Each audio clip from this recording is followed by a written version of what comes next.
Nós estamos na ditadura Camila Peixe Babel. Exatamente, ditadura Peixe Babel. Peixe Babel 2018. Camila, pode ligar a luz? Por favor. Ela de baixo. Ela de baixo fica bem bacana. Computação Olá, good. Matas. Tenha medo. Então a gente apresenta todos juntos. Vamos conversar um cadinho. Vamos conversar um Vamos lá, cadinho. vamos lá, Seja bem-vindo gente, a mais tudo um bom? canal Peixe Babel. Meu café Esse é um acabou. quadro que eu e a Camila e a Vivi, a gente tava conversando, a gente pensou, não tem nada no YouTube nesse estilo, né? É um quadro que a gente tá pensando em chamar de Café com Quê?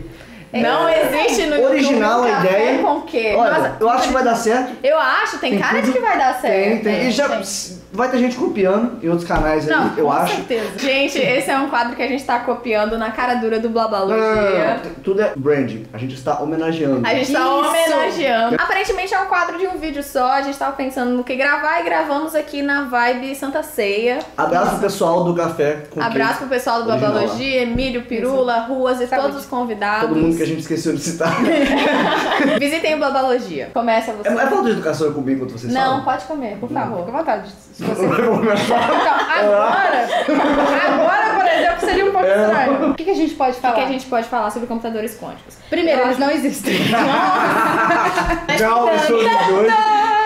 Não, mentira. Já tem alguns projetos. pra Tem fazer. projetos que Já. não funcionam. Ainda. Vamos por partes. Como é o processamento normal de computadores? O que acontece? Os computadores Normais. digitais normais, eles funcionam com zeros e uns, porque eles têm transistores que deixam, né, Chavinhas que ligam e desligam. que ficam ligando e desligando, deixando a energia mas passar assim- ou não, e no final das contas, esses zeros e uns, você vai montando portinhas lógicas que vão fazer operações muito básicas, operações de ou tem o não também. Então você... É importante É falar porque isso é importante. desse nível Sim, que ela sim, falou, sim, mas é porque a gente tem que focar no transistor em si. Inclusive focar porque a exatamente diferença nesse tá ponto. nisso. A diferença tá nesse... Do 1 e do 0, exatamente. Exatamente. A diferença tá nisso. O Por isso que eu transistor falei ele zero e um. assume Sim, não, excelente. duas posições. 1 e o 0, fisicamente falando, é só eletricidade ou não eletricidade. Exatamente. Inclusive, eu acho que, me corrija se eu estiver errado, mas os computadores básicos, que eu esqueci a palavra que você usou, computador que? Digital. Digital. Que nós temos- digital é exatamente porque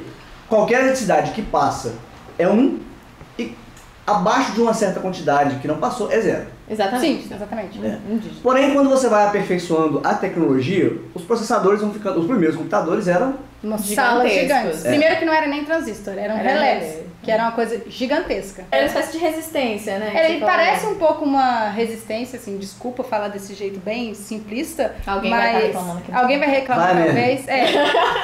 Essa é a minha postura no Mas meu canal. ele também você pegava assim, uma certa quantidade pra uma certa quantidade pra falar que não tá passando nada. É, o Só que ele esquema era maior e mesmo. muito lento. Ah, sim. Por exemplo, pra fazer uma multiplicação, Foi era quase 1 segundo. 0,75 segundos para uma multiplicação. O que para uma máquina já era que uma pra coisa... uma máquina, É. Comparando nossa, com o era ser uma coisa, humano... Sim. era uma coisa maravilhosa.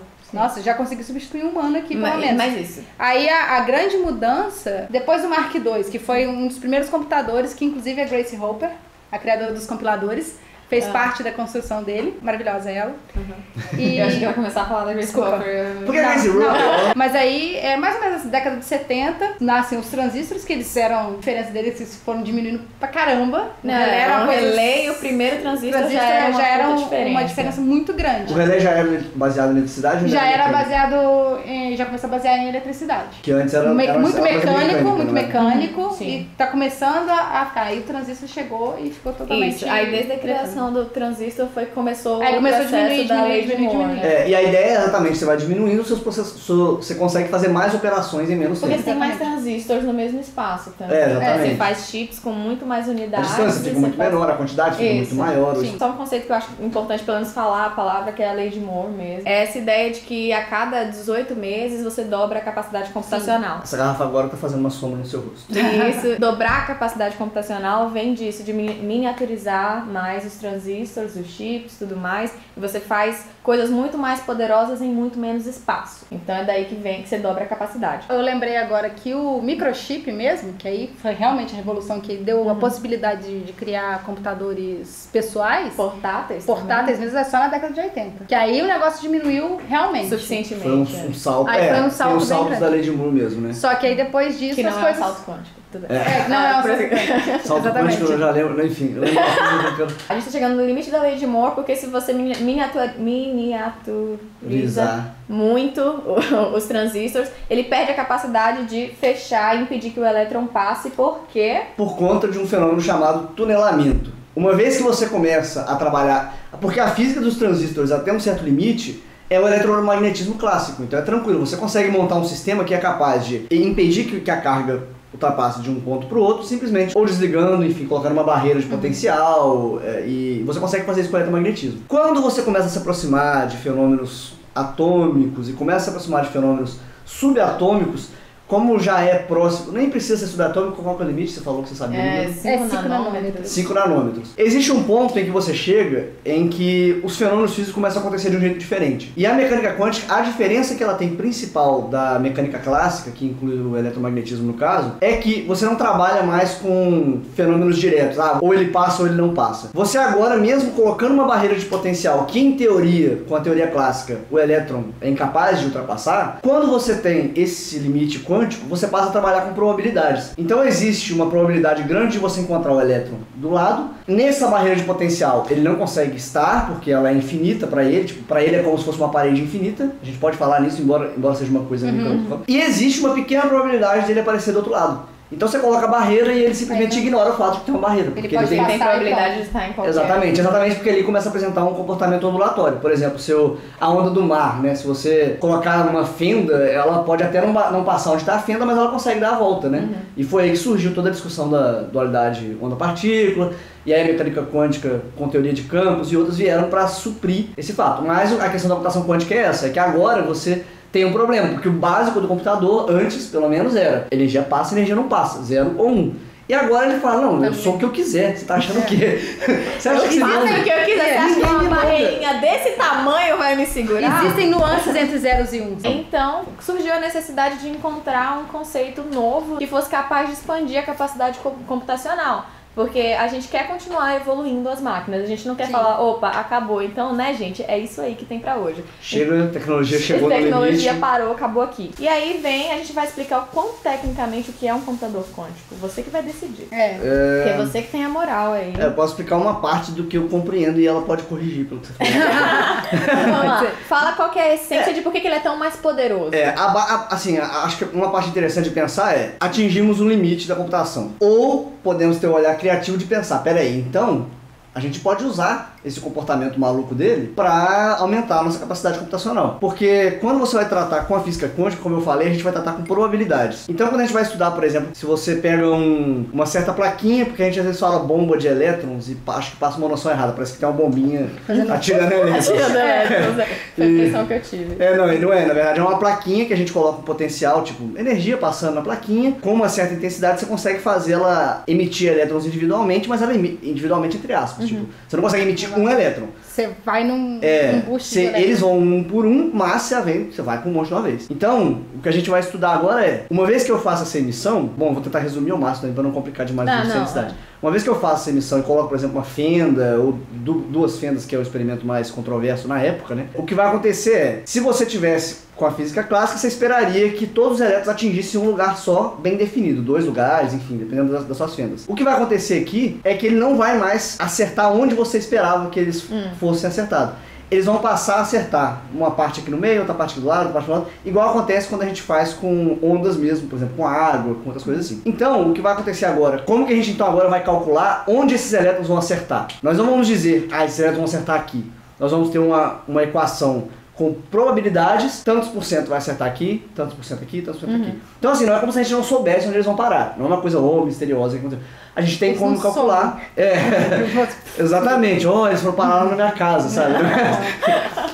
Então, só que a gente não tem mais como definir onde um vai estar. A gente vai fazer um cálculo, aí entra uma série de discussões de colapso, etc, da função de onda, mas você vai ter probabilidades de onde eles vão estar. No caso da computação quântica, o que vai ser agora é, ao invés de eu tratar com 1 e 0, eu vou fazer 1 zilhão de operações dele trabalhando com zeros e uns, e ele vai buscar as combinações que eu quero. Em teoria, pareceria muito mais lento, porque agora eu estou mandando ele fazer um monte para procurar uma. Só que, como ele é um computador quântico, ele teria a capacidade de fazer essa busca de forma muito mais rápida e ainda várias verificações para ver se realmente essa é a probabilidade que você estava procurando. Então você consegue um processamento muito mais rápido. Ao invés de usar 1 e 0, você usa a probabilidade para procurar entre infinitas probabilidades aquela que você quer. A ideia é mais ou menos essa mesmo, só que você continua trabalhando com 1 e 0, de certa forma. Só que não de forma distinta. Não de forma 1 distinta. e 0. Exatamente. Ele é 0 e 1, né? A ideia dos qubits. Ele é 0 e 1 ao mesmo tempo. Então o que acontece? No computador normal, que você trabalha com zeros e 1, igual eu falei das portas lógicas, você tem várias portas lógicas, que a gente chama de unidade lógica aritmética, que vão fazendo as continhas.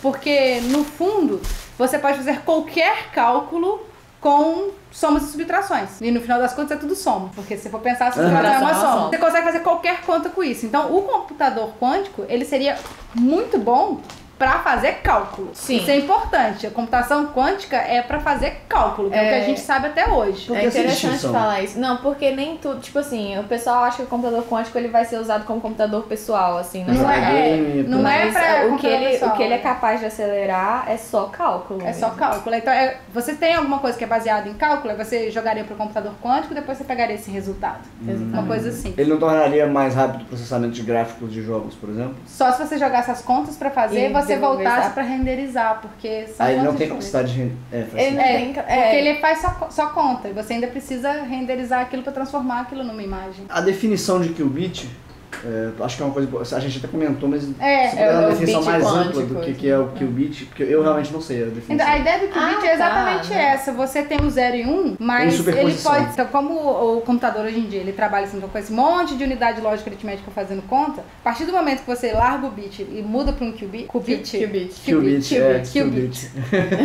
você muda para isso, o que ele vai acontecer? Eu sei que ele pode ser 0 e 1 ao mesmo tempo, então entra nisso, ele vai conseguir fazer muito mais cálculo, porque todas aquelas... Você consegue avaliar mais probabilidades ao mesmo tempo. Aquelas contas que eu faria, cada uma numa unidade separada, você tá fazendo todas as contas possíveis ao mesmo tempo. Isso, você tá vendo infinitas possibilidades ao mesmo tempo. E procurando a que você quer. E procurando o que você quer. Tanto é que você pode checar novamente se é aquilo que você queria. Inclusive, eles falam que em muitos casos você precisa fazer a mesma conta várias vezes pra verificar. Porque é probabilístico. Então, pra você aumentar a sua chance, você tem que fazer várias medições. Mas como é muito rápido, você faz isso. É como se fosse... É um nível de paralelismo muito alto. Overpower. Paralelismo é fazer várias coisas ao mesmo tempo, que a gente já faz isso no processador. A gente já faz isso, porque a gente já tem mais de uma unidade no processador. Isso. A GPU, né, que é a placa gráfica que a gente usa pra fazer jogos, já etc. É o overpower. No final já é o overpower. Porque, por exemplo, você tem GPU, enquanto um núcleo normal de computador, sei lá, tem 16 núcleos, uma GPU já tem GPU com 2000. E cada núcleo é uma unidade dessa. Porque a CPU ela é muito mais poderosa, né? Ela tem 16 núcleos muito poderosos. A GPU ela tem 2000 núcleos que são menos poderosos. Mas são muitos. Você faz muita conta rápida. Então, se você tem conta rápida pra fazer, você consegue fazer elas em paralelo, usa a GPU. Entendeu? E quando você vai pro qubit, é como se você tivesse na mesma unidade fazendo tudo ao mesmo tempo. Isso. A minha dúvida é só o seguinte: quando a gente começa a pensar com mais detalhe, é que surge essa dúvida, pelo menos pra mim. Porque o propósito você procura aquela probabilidade que você quer e você vai colapsar aquela probabilidade. Isso. Agora, o que significa isso de procurar aquela que você quer? É um processamento, é um cálculo? É um cálculo. Por isso que tem muita coisa ligada para cálculo. Sim, é para uma coisa que falam bastante que o computador quântico pode fazer é força bruta.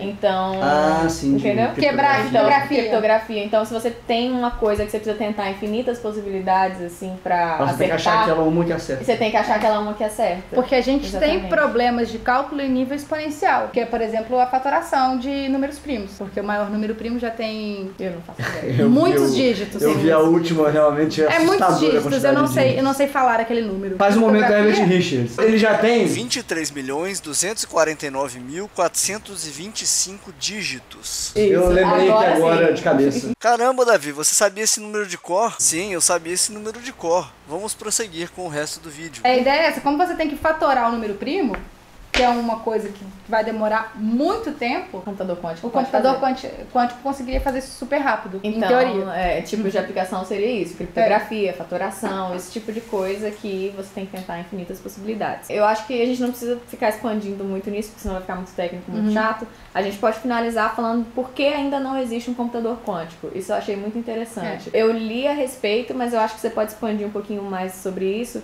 que é porque a gente não tem tecnologia para manipular isso sem que o meio interfira muito. O que a gente já tem hoje? Porque existe um semi. Existe um quase, mas pelo que eu li, é essa questão da interferência do meio ambiente que é um problema. A gente não tem ferramental ainda para manipular em nível subatômico sem que o meio interfira. Porque, querendo ou não, no final das contas, você tem que saber se é 0 ou 1. Isso, você tem que fazer a leitura Uma hora no você final. tem que fazer a leitura no final. Senão ele tá sabendo e você... Muito bom. Ele sabe o que é. Parabéns, Mike. É que eu fiz a conta. Você quer saber a resposta? Não Sabe foi o que você perguntou. Sabe que essa foi a minha discussão com a Camila quando a gente discutiu se uma máquina vai poder fazer ciência um dia, né? A ideia a ciência é um exercício que a gente quer saber certas respostas. Eu não duvido que a máquina vai ser capaz de fazer. Ela só não vai ser capaz de dizer. Talvez eu não acho. Assim como se tiver aqui um ser sentindo dores aqui e tal, sentindo escravizado, ele não tem como falar pra gente, mas ele a pode gente estar pode ali. não Trata escravizar pra nele. gente. Ele tá ali entendi. sofrendo, meu Deus, meu propósito de vida dá resultados de pesquisa no próximo ano. Oh my god. Yeah, welcome to the club, pal. Meu propósito de vida é Testador. distribuir memes. Você sabe ferramental para fazer manipulação subatômica? Se você tivesse agora vários átomos, você sabe. Porque se faz pesquisa com... outra funcionalidade de computadores quânticos, fazer simulação de fenômenos subatômicos.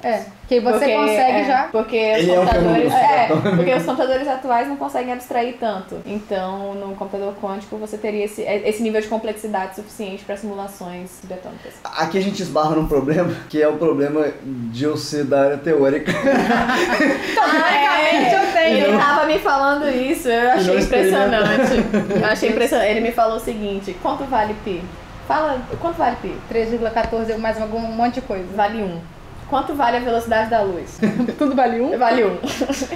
Valeu pra Vale você um. tirar da conta. Você tira da coisa, você não quer aquilo, Você não né? quer. Você tira da Ele é uma coisa. Despreza, é desprezível. Ela é uma letra que está numa identidade. A ideia é essa, tudo é uma letra que a gente quer transformar em sumir com ela da conta. O propósito final é que a sua conta fique pequena. Esse é o propósito. Qualquer cálculo que você faça em física teórica, a ideia Gente, é... minha tese é ser cedilha.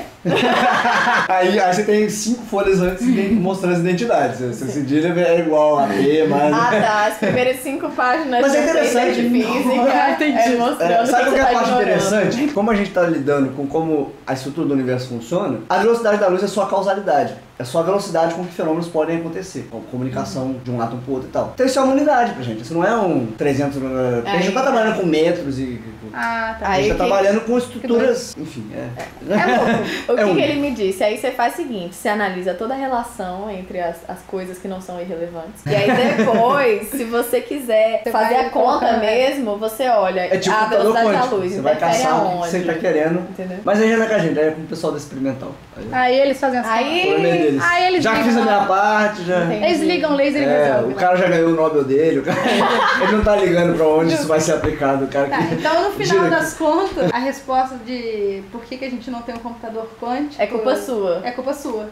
É, porque os você ainda- teóricos se acham melhores que todo mundo, eles acham que não precisa fazer Entendi. experimental. Faz todo sentido, gente, tá aí a explicação, desculpa, Física. Né, então, mas vamos finalizar Não, Agora falando real, sério. falando sério. Então, Real a oficial. física experimental, que é quem precisaria cuidar dos pormenores, Então, ela ainda não tá nesse O ponto. problema é o seguinte, se parar pra pensar hoje, como que nós... Eu vou partir totalmente de especulação, a partir do que eu conheço dos estudos com essas coisas. Os estudos hoje que a gente faz com espalhamento de partículas e... Como a gente quer, por exemplo, quando foi detectado o bóson de Higgs, quando foi os neutrinos, em 2015 teve É o muito Nobel, né? recente, né, que a gente É. tem material pra isso. Sim, não, e mesmo assim... Material não é... Esses estudos, eles não são... Você tem aquele acelerador de, sei lá, quantos quilômetros, que atravessa 3, 4 países, né? Onde você vai acelerar. E aí você choca essas partículas, elas vão ser detectadas em alguns sensores que vão obter um monte de dados. Então assim, olha a complicação toda para você conseguir estudar fenômenos quânticos, fenômenos subatômicos. Eu não consigo... Eu imagino para você conseguir fazer isso numa escala pequena, provavelmente se tiver o computador primeiro... que vai ser do tamanho de uma sala também? Sei lá. Provavelmente o primeiro computador quântico vai se bobear um prédio igual era, né? Talvez nem um prédio, porque no caso, com fenômenos quânticos, você precisa trabalhar com altas energias. E para você acelerar uma partícula com alta energia, não é trivial, você precisa de um campo magnético. Então, assim, aí realmente eu posso estar completamente fora aqui e ser diferente. Mas para manipular fenômenos quânticos hoje essa é uma coisa. boa frase, eu acho. Para manipular fenômenos quânticos, a gente ainda não tem ferramental adequado. Que você já tem aqui um computador. Não, a gente tem, pô. A gente faz uns laboratórios mega complicadíssimos que tomam quilômetros para poder estudar o fenômeno quântico. Mas isso é uma das discussões. Por isso que o computador quântico, quando a gente conseguir também, não vai ser um computador pessoal. Então, cientistas só vão dar a aplicação eu tenho um estudo, cálculo que eu preciso fazer. Manda o job pra lá e depois pega. Não tem? Já tem, tipo, um computador. Então, tem isso que eu queria perguntar. Tem um que é semi-quântico, eu não sei onde. Google. É bom a gente corta e fala, então, eu tô lembrando aqui. Aí eu não sei. Ele responde. Pode trazer o café, a gente aceita. Tá, a internet não tá muito legal, gente. Eu tô tentando descobrir bits de informação. Mas já tem um que você pode submeter, não pode? Que tem um, eu sei. Só que não é quântico, né? É ótimo, não tem explicação de como é que ele funciona. Ele explora os fenômenos da mecânica Mas é verdade, tipo assim, ele explora todos os fenômenos. Quando eu tava preparando meu vídeo sobre neutrinos, eu vi vários palestras e tal, né? E teve um de cara que falou assim, a gente não sabia como detectar neutrinos e tal. Então um dia fizeram um experimento muito interessante. Eles foram perto de um reator nuclear e colocaram um detector de neutrinos. Então foi assim, né? A gente não sabia como, a gente só foi lá e comprou a Acme, né? Papaléguas, né? Detector de neutrinos. Só procuraram um detector de neutrinos. A gente não sabia detectar, então a gente foi lá e detectou. É ótimo. Como fazer um computador quântico? Não, a gente compra um computador quântico. Se você souber as informações, você bota aí nos comentários, as pessoas vão adorar. A gente pode ser que a gente descubra, porque ninguém explica como é que é, na verdade, direito. Fala que é baseado na mecânica quântica. Mas já existe. Meio que existe. E ele é existe. É quântico, né? Força do pensamento, aquele negócio. Pode ser, é força. Ele usa força. Mas ele também usa silício. Então, a nossa conclusão é que já existe. Ele trabalha com a matriz de 512. Já existe um quase quântico. Ele não é mas quântico. ele não é quântico. Porque ele manipular é tipo difícil pra caramba. Isso. Ele é tipo quântico, só que não quântico, só que quântico. É uma superposição de estados. Agora ele é e não é. Vamos falar de Schrödinger. Vou falar de Schrödinger. O computador existe e não existe. Como é que fala o nome? Por favor. É o Schrödinger. Schrödinger, é muito legal. Schrödinger. Dirac. Dijkstra. Dijkstra você não conhece? Não. Meus inscritos conhecem Dijkstra. Você pode falar Dijkstra também. Não, é Dijkstra. Como é que fala Schrödinger? Schrödinger. Tá igual Schrödinger. Igual Things. Things. O gato de? Schrödinger. Segundo gato de? Schrödinger. Things. O computador já existe e não existe ao mesmo tempo. Segundo gato, né? Acabou, gente. Se inscreva nos dois canais aqui. Vai lá conferir os dois. Se inscreva aqui, se inscreva ali. Cobra a Virgínia de fazer o dela. Um dia. Acesse as redes sociais e é isso. Não tem mais nada. Não, depois dessa foi mal. E abraço, beijo e trabalho. Schrödinger. Acabou. Segundo gato de Schrödinger. Exatamente, segundo gato de Schrödinger. Muito melhor, velho.